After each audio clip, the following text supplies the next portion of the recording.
Sir வணக்கம் sir. Sir ஓ பன்னீர்செல்வம் அவர்கள் தலைமையில் அதிமுகவிலிருந்து நிறைய பேர் ஆயிரக்கணக்கானோர் இன்றைக்கு மு.க. ஸ்டாலின் தலைமையை ஏற்று திமுகவில் இணைகிறார்கள். பிரம்மாண்ட விழா இன்றைக்கு நடைபெற்றிருக்கிறது. எப்படி பார்க்குறீங்க? அது எதிர்பார்த்தது தானே. 10 தோல்வி பழனிசாமி பேர் வாங்கிட்டாருங்க. கடைசி 3 தேர்தலில் நிற்கவே இல்லை. அவர் எலெக்ஷன்லேயே நிற்கல. ஏறத்தாழ அதிமுக ஒழிச்சு கட்டிவிட்டார்ல.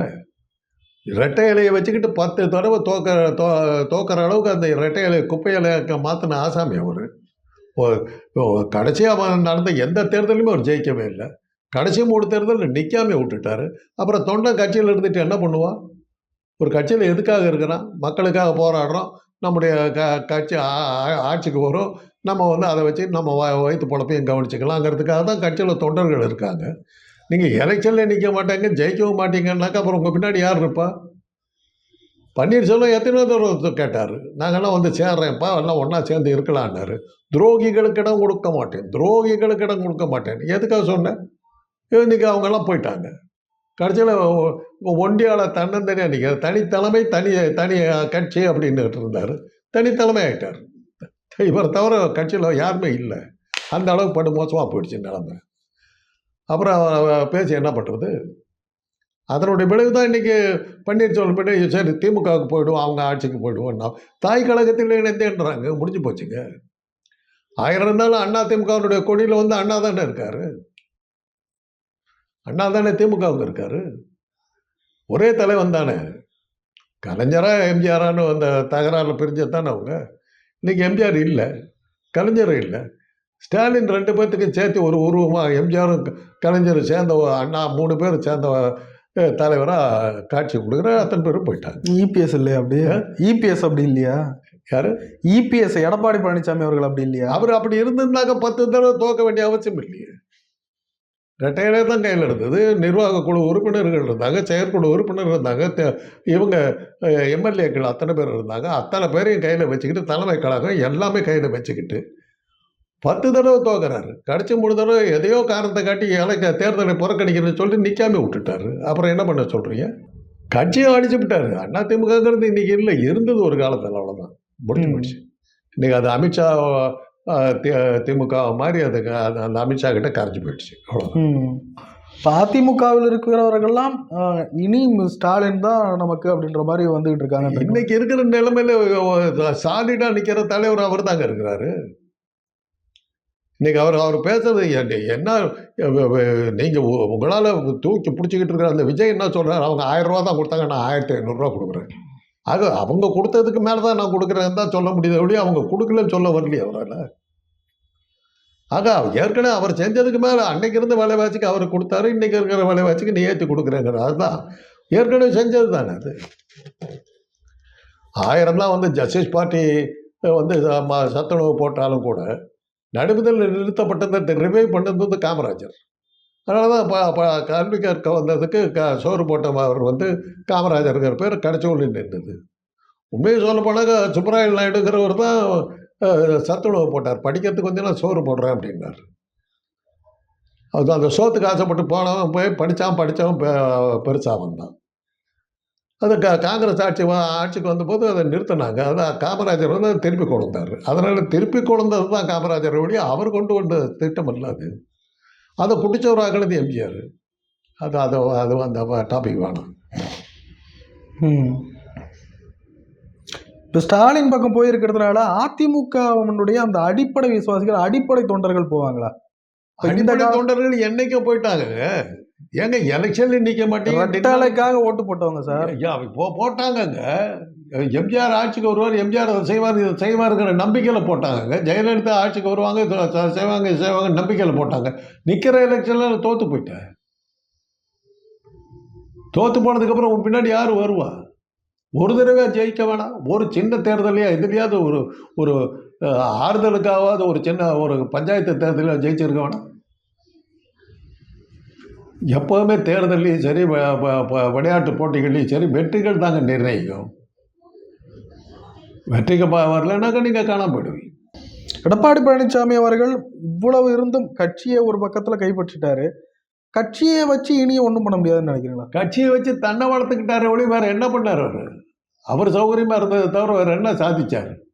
அமித்ஷா அடிக்கடி பார்க்க போகிறதுக்கு இது பண்ணுது. அவர் பின்னாடி ஏன் நிற்கிறாங்க?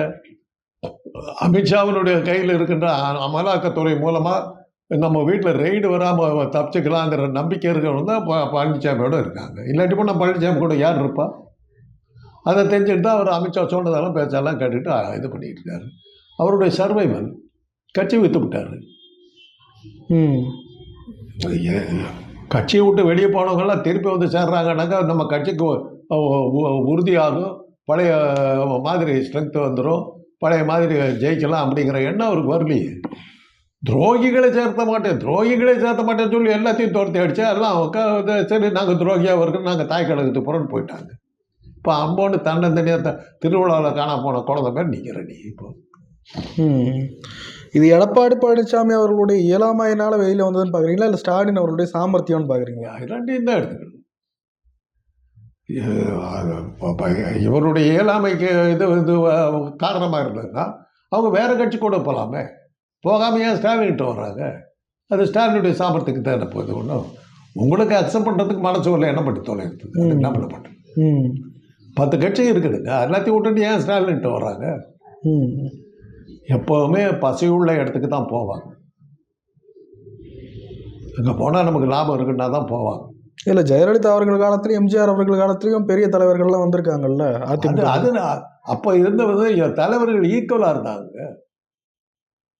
எம்ஜிஆருக்கு ஈக்குவலாக கலைஞர் இருந்தார், கலைஞர் ஈக்குவலாக எம்ஜிஆர் இருந்தார். ஜெயலலிதா வந்தபோது கலைஞர் கொஞ்சம் கீழே தான் போனார். ஏன்னா பெண்ணுங்கிற காரணத்தினால, பாப்பாத்திங்கிற காரணத்தினால நம்மளுக்கு ஊடக செல்வாக்கம் மிக அதிகமாக இருந்ததுனால கொஞ்சம் கலைஞர் அடிபட்டார். மற்றபடி அதெல்லாம் சமமான தலைவர்களாக இருந்ததுனால தான் அவரை விட்டால் இங்கே போகலாம். அப்போ அன்றைக்கி நீங்கள் பார்த்தீங்கன்னா திமுகவுக்கு வந்தோம், திமுகவில் இருந்தோம் அதிமுகவுக்கு போனோம். வேறு எங்கேயுமே அவங்க போகலை. அதுதான் நடந்தது. அதுக்கப்புறம் வந்து பழனிசாமி தொடர் தோல்விகள் மூலமாக தான் ஒரு கையாலாகிற தலைவருங்கிறத திட்டவட்டம் நிரூபிச்சிட்டதுனால இன்னைக்கு பழனிசாமி பின்னாடி போகிறதுக்கு யாரும் இல்லை. அவ்வளோதான் பாயிண்ட். ரொம்ப சிம்பிள். இப்போ அதிமுகவினுடைய எதிர்காலம் தான் என்னங்க சார்? நிகழ்காலமே இல்லைங்கும் போது எதிர்காலம் எங்கே இருக்குது? கட்சி போயிடுச்சு, முடிஞ்சு போச்சு. என்ன அவங்க கூட்டணி என்னன்னு கூட யாருக்கும் தெரியலையே, யார் இருக்கானே தெரியலையே. இப்போ ஓ பன்னீர்செல்வத்தை அவர் மட்டும்தான் இருக்காரு, அவர் கூட வேற யாருமே இல்லை, அவர் பையன் தான் இருக்காரு. ஓ பன்னீர்செல்வம் வந்துட்டதுனால ஒரு பெரிய அளவில் ஓட்டு வந்துருமா? ஓ பன்னீர்செல்வத்தினுடைய ஜாதி பின்னணி இருக்குது இல்லை. ராம்தாஸுக்கு அரசியலுக்கும் என்ன சம்மந்தம் சொல்லுங்க பார்க்கலாம். ஜாதி பின்னணியை தவிர அவருக்கு என்ன இருக்குது? அன்புமணிக்கும் அரசியலுக்கு என்ன சம்பந்தம்? ஜாதி பின்னணியை தவிர வேறு என்ன இருக்குது சொல்லுங்க பார்க்கலாம். இவங்கெல்லாம் ஜாதி தலைவர்கள். பிரேமலதாவுக்கு என்ன இருக்குது? அந்த ஜாதியை சேர்ந்த தலைவிகள் நாயுடுகள் ஓட்டுகளுக்கு பிரேமலதா பயன்படுவாங்க. ஜாதி அடிப்படையில் தானே அவங்க நிற்கிறாங்க. அவங்களுக்கு தனிப்பட்ட முறையில் எந்த செல்வாக்கும் இல்லையே. மக்கள் நல கூட்டணி ஒன்று வச்சாருங்க விஜயகாந்த் அவர் உயிரோடு இருக்கும்போது. அட்ரஸ் எல்லாம் தோத்துச்சில்ல, ஒரு சீட்டு கூட ஜெயிக்கல. இல்லை இப்போ தென்பகுதியிலேருந்து முக்குளத்து சமூக ஓட்டுகள்லாம் பெருசாக இங்கே போகும் அப்படியே சொல்ல முடியாது. முக்குளத்தோருடைய பெரும்பகுதி இவங்களுக்கு வர்றதுக்கு வாய்ப்பு இருக்குதுங்கிறது தான் கணக்கு, அவ்வளோதான். சசிகலா அவர்கள் வேறு இருக்காங்கல்ல, அவங்க திமுக எதிர்த்து. சசிகலா என்ன முடிவு எடுக்க போகிறாங்கன்னு யாருக்கு தெரியும்? சசிகலா வந்து பரப்பநாகர இடத்துல வந்து பார்த்தாக்கா அடுத்த அப்படி சீஃப் மினிஸ்டர் ஆகிடுவாங்கன்னு நினச்சோம். அதுக்கப்புறம் இப்போ 5-6 வருஷமாக எங்கே போனாங்கன்னு கூட தெரியலையே. திடீர்னு இப்போ வந்து காட்சி கொடுக்குறாங்க. இப்போ வந்து கட்சி ஆரம்பித்தாக்க மறுபடியும் அமித்ஷா வந்து அமலாக்கத்துறை வச்சு ஒரு மிரட்டினாக்க அவங்க திருப்பி போக மாட்டாங்கன்னு என்ன இருக்குது? அமலாக்கத்துறை வந்து அமித்ஷா கையில் இருக்கிறவர்களும் அதிமுகங்கிற கட்சி வெளியே வரவே வராது, சான்ஸே இல்லை. இப்போ எடப்பாடி பழனிசாமி அவர்கள் தன்னுடைய நிர்வாகிகளை வச்சிருக்காரு. நிர்வாகிகள் அந்தந்த பக்கத்தில் பலப்படுத்திக்கிட்டு தான் இருக்காங்க. நிர்வாகிகள் எதுக்காக இருக்காங்க? அமலாக்கத்துறையினால தானே அவங்க இருக்கிறாங்க. சேர்த்து வச்ச பணம் போயிடக்கூடாதுங்கிறதுக்கு பாதுகாப்பாக இருக்கணுங்கிறதுக்காக தான் பழனிசாமி பின்னாடி இவ்வளோ பேர் இருக்காங்க. அமித்ஷா வந்து பழனிசாமி கை விட்டாருன்னு தெரிஞ்சாக்க அடுத்த நிமிஷம் காக்கா கூட்டத்தில் கல் போட்ட மாதிரி ஒரு பயம் இருக்க மாட்டான் பழனிசாமி கூட. அவ்வளோதான் அது. அவர் பின்னாடி இருக்கவங்களே எதுக்காக இருக்காங்கன்னா அமலாக்கத்துறையினுடைய பிடியிலேருந்து தப்பிக்கணும்னாக்கா பழனிசாமி கூட இருக்கிறது நல்லதுங்கிற எண்ணம் இருக்கவங்க தான் அவரோட இன்னும் ஓட்டிகிட்டு இருக்காங்க. ம். அதிமுகவின் அடிப்படை தொண்டர்களால திமுகவை ஏத்துக்க முடியுமா சார்? ஏன்னா திமுகவை எதிர்த்து உருவாக்கப்பட்டதா? நீங்க திருப்பி திருப்பி பழைய கேள்வியே கேட்டுக்கிட்டு இருக்கிறீங்க. அதிமுகவில் இன்னைக்கு தொண்டை இல்லைங்க, போயிட்டாங்க. 10 தோல்விக்கு பிறகு 10 தோல்வி எப்படிங்க வந்தது? தொண்டை இருந்தா ஏங்க தோக்குறாங்க? அப்ப திருப்பி திருப்பி ஒரே கேள்வியை கேட்குறீங்களே. 10 தோல்வி எப்படி வந்தது? தொண்டை இருந்தாங்க. தொண்டை இருந்துமா தோத்து போயிட்டாங்க? ரொம்ப சிம்பிள் இல்ல? தொண்டர்கள் இருந்தா எப்படி தோப்பாங்க? 3 தேர்தல்ல நிக்காம விட்டுப்புட்டாரு. அதுக்கு என்ன பதில் சொல்றீங்க? தொண்டர்கள் இருந்தா ஏன் நிக்க மாட்டேங்கிறாரு? அந்த வகையில பார்த்தீங்கன்னாக்க சீமானை நீங்க பாருங்க. 10 ஆள் கூட இல்ல. டெபாசிட் போனாலும் பரவாயில்ல, எலெக்ஷன்ல நிக்கிறாருல்ல. தான் இருக்கிறத நிரூபிச்சுக்கிட்டே இருக்காருல்ல. ஒவ்வொரு எலெக்ஷன்லயும் வேட்பாளருக்கு ஆள் கிடைக்கிறாங்களோ இல்லையோ, தேர்தலில் நின்றுறாரு, டெபாசிட் கிடைக்காத கவலைப்படாமல் நின்றுக்கிட்டு இருக்காரு. அதுதாங்க அரசியல். என்னைக்கோ ஒரு நாள் வருவாங்கிற நம்பிக்கையில் ஒரு 10 பேர் அவர் பின்னாடி நிற்கிறாங்க. அதுதான் காரணம். அதுதான் அரசியல். 3 தேர்தல் நிற்காமே விட்டுட்டாரு. கடைசியாக அவர் எந்த தேர்தல் நின்னாருன்னு கூட யாருக்கும் தெரியாது. அது கட்சி முடிஞ்சு போச்சு. அண்ணா பழனிசாமி தலைமையில் இருந்த அந்த திமுக அண்ணா திமுக போயிடுச்சு, முடிஞ்சு போச்சு. பழனிசாமி ஒரு எதிர்கட்சி தலைவருங்கிற காரணத்தினால தான் அவர் கொஞ்சம் மரியாதை இருக்கு. இல்லாட்டிப்பெல்லாம் அதுவும் இல்லை. அவர் ஒன்றுமே கிடையாது.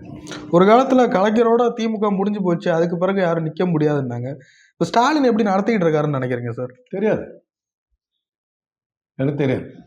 ஸ்டாலின் நடத்துகிறாரா? ஸ்டாலின் தான் சீஃப் மினிஸ்டரா? யார் இப்போ தமிழ்நாட்டு சீஃப் மினிஸ்டர் யார்? இல்லை சார், நீங்கள் 2-3 கேட்குறேன். அண்ணா காலத்தில் நீங்கள் திமுகவை பார்த்துக்கிட்டு வரீங்க. எப்படி அந்த நீங்கள் எப்படி நினச்சிங்களா ஸ்டாலின்? காலகட்டத்துக்கு தகுந்த மாதிரியான மாற்றுத்திறனாளிகள்லாம் வந்துக்கிட்டு தாங்க இருக்கும். அதெல்லாம் அது இப்படிலாம் கம்பேர் பண்ண முடியாது. அண்ணா காலத்தில் வந்து எல்லாம் கைத்தறி வேட்டி கட்டினாங்க. திமுக அண்ணாவே கைத்தறி துணி தான் போடணும். அதுதான் அன்றைக்கி இருந்த இது. ஏன்னா கைத்தறி நெசவாளர்கள் வந்து வாழ்க்கை வந்து அவ்வளோ மோசமாக இருக்கிறதுக்காக திமுக தொண்டர்கள் வந்து கைத்தறி துணிகளெல்லாம் தெருவெல்லாம் போய் விற்று அவங்களுக்கு ஆதரவு தெரிவித்தாங்க. அப்படி தான் கட்சி வளர்ந்தது. இன்றைக்கி போய் கைத்தறி துணியை வாங்கி விற்றுக்கிட்டு இருக்க முடியுமா? இன்றைக்கி இருக்கிற சூழ்நிலையில், இன்றைக்கி இருக்கிற அவசர உலகத்தில் எந்த அரசியல்வாதி இன்றைக்கி பேண்ட் இது வேட்டியில் இல்லையே. பெண் அரசியல்வாதிகள் கூட சல்வார் கமிச்சு கொண்டுட்டாங்கல்ல.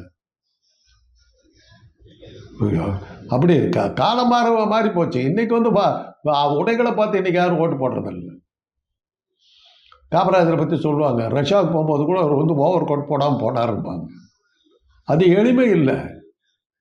அதனால் உன்னை பாதுகாப்பான உடை நீ போடலன்னா நிமோனியா வந்து செத்து போவோம். அதுக்காக தான் அந்த ட்ரெஸ்ஸை போடுறான்.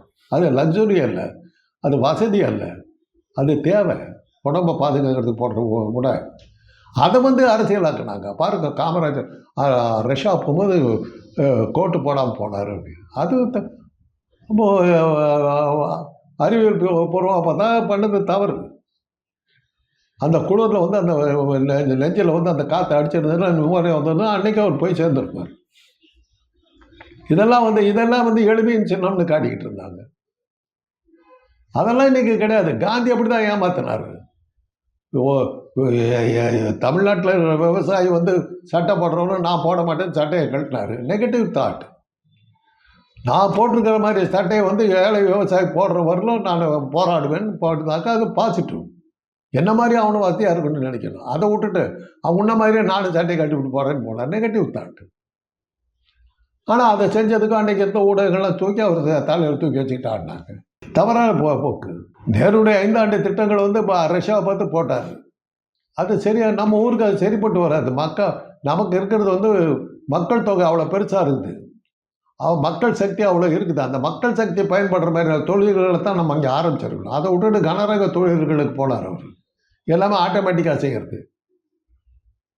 அதனால தான் நம்முடைய 5 ஆண்டு திட்டங்கள் வந்து அவ்வளோ நடந்து கூட நமக்கு வந்து எதிர்பார்த்த வெற்றிகளை கிடைக்காம போனதுக்கு காரணம் மக்கள் சக்தியை நம்ம வீண் பண்ணோம். அதே சைனா பாருங்க, அந்த இருக்கிற மக்களுக்கு வேலை கொடுத்துக்கிட்டே இருந்தாங்க. அவங்க ஒவ்வொருத்தரும் மக்கள் சக்தியை அவங்க பயன்படுத்தினாங்க. அந்த மாதிரியான ஸ்கீமெல்லாம் இல்லையே நம்மக்கிட்ட. ஸோ இதெல்லாம் பேசுறது அர்த்தம் கட்டிங்க, என்ன கட்டிங்கன்னு தெரியாது. நான் பாட்டுக்கு பதில் சொல்லிக்கிட்டே இருக்கிறேன். அந்த காலத்து தலைவர்கள் அந்த காலத்தில் அது அந்த தேவைகள் அப்படி இருந்து இன்றைக்கி வந்து அதெல்லாம் பேசிக்கிட்டு இருக்கிறோம். எனக்கு கம்ப்யூட்டர் வந்ததுக்கு பிறகு, செல்ஃபோன் வந்ததுக்கு பிறகு நம்ம பழைய காலம் மாதிரி ரேடியோ வச்சுட்டு கேட்டுக்கிட்டு இருக்க முடியாது. சார், நிறைய விஷயங்களை பேச முடியும். நன்றி சார்.